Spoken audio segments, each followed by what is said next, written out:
Hey everyone, so I finished my Factory 5 Mark IV build about 3 years ago, and I've put on a lot of miles since. I think I'm at about 5,000 now. And obviously I've learned a lot more about the car too. So you have an idea what you're going to get when you build one of these, but driving it and having it out on the road is something different. So based on what I learned, I thought I'd put together a top 5 list of build recommendations if you decide to build a Shelby Cobra replica yourself. Now, an obvious disclaimer, so these build recommendations are my opinion only. I'm not Carroll Shelby, I'm not a replica manufacturer, I'm just an average guy who built a kit car. Factory 5 is probably the most popular Cobra replica manufacturer out there, and while they put together a really good kit, you still need to make some critical decisions on your own, and one of those is going to be engine selection.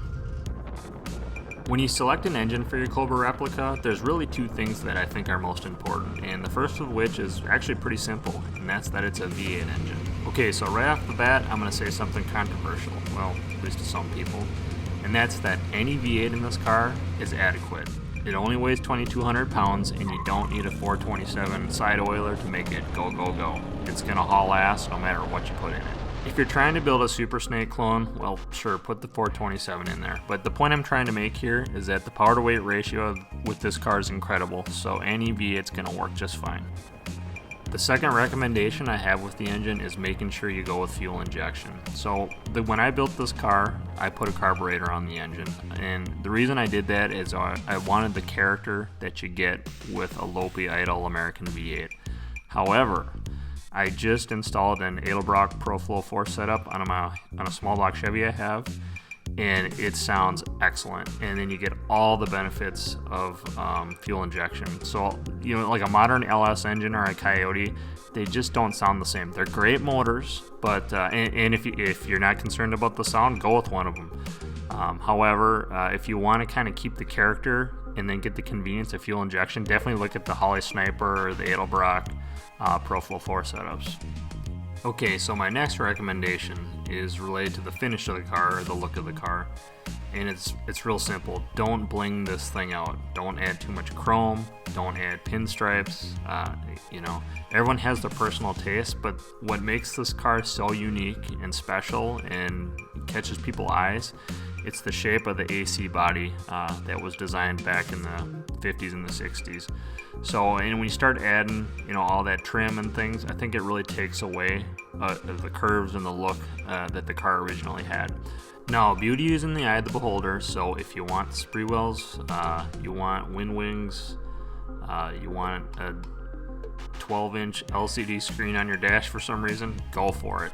However, my opinion, put down a good paint job, add some racing stripes if you want them to, those always look good, and just leave it at that, keep it simple. And best part is if you change your mind and you want to add some accessories, well, you can always do that later. Carroll Shelby developed the AC Ace into a race car, and your replica that you want to build, it's not a race car. And what I mean here is you don't need carbon fiber disc brakes. You don't need it to sit 3 inches off the ground. You don't need 1,000-pound springs in there for an extra stiff chassis. You're going to be taking it out on date night. You're going to go to Starbucks like me, and you're just wasting money investing in parts like that. What you should invest your money in are parts that enhance the usability of the car. So maybe that's better seats, or for me it was cup holders because I like having my coffee next to me when I'm driving. My car, it also rides higher than a race car setup. In fact, it's higher than what Carroll Shelby spec'd. And that's so I'm not hitting curbs when I pull into a parking spot, right? And has anyone noticed my car sits an inch higher than normal? Absolutely not. So the message here is you're not building a race car. When the weather's nice, you don't want to go out to the garage and realize you need to buy some more rocket fuel for your race engine. Focus your efforts on making your replica a daily driver. It's never going to be a Cadillac, but if you take the time to think that way, you're going to be happy with the result. Alright, my next build recommendation is on the peripheral to the engine, and that's making sure the transmission you put in the car has an overdrive gear. Now I'll add that most modern transmissions like the Tramex, Richmond, whatever, they already have an overdrive, so you probably have a little to worry about. But if you're nostalgic and you want to put in, the 427 side oiler, a lot of people, they want to add the 4-speed top loader or whatever. Don't do it. You will hate it. So it's going to impact where you drive it. You're not going to want to go on the highway. And then if you add gears in the rear, you know, it gets even worse. So just avoid that at all costs if you ask me. Unless, again, come on full circle, unless you're trying to build a clone, you want the nostalgia.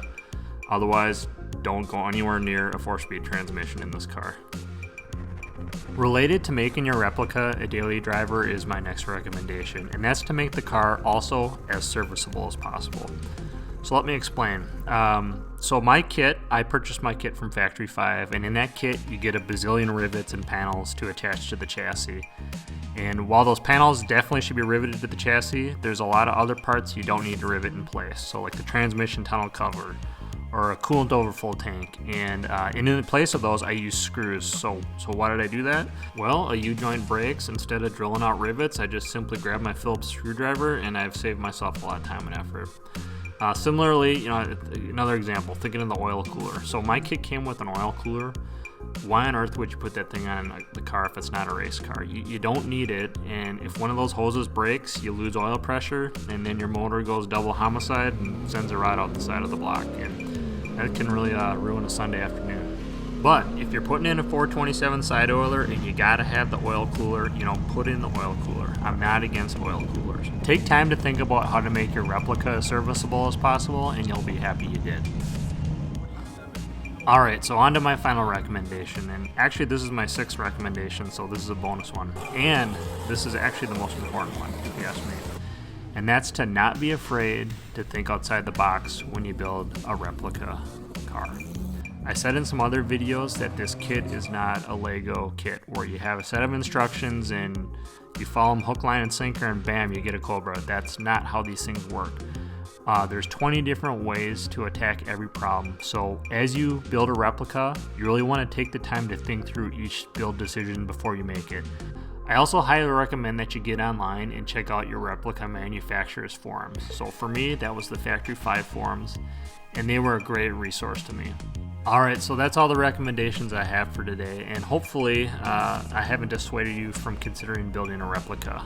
You know, for me, building my Cobra from Factory 5, it was definitely a life experience. Through and through, I enjoyed the build process, and I loved the car even more. I love driving it. I just spent a lot of time and effort trying to upgrade my Corvette to get it somewhere near the fun factor that the Cobra has, and it's still not even close, so take that with a grain of salt. Alright, well, why don't you leave me a comment, let me know what you think, and thanks for watching.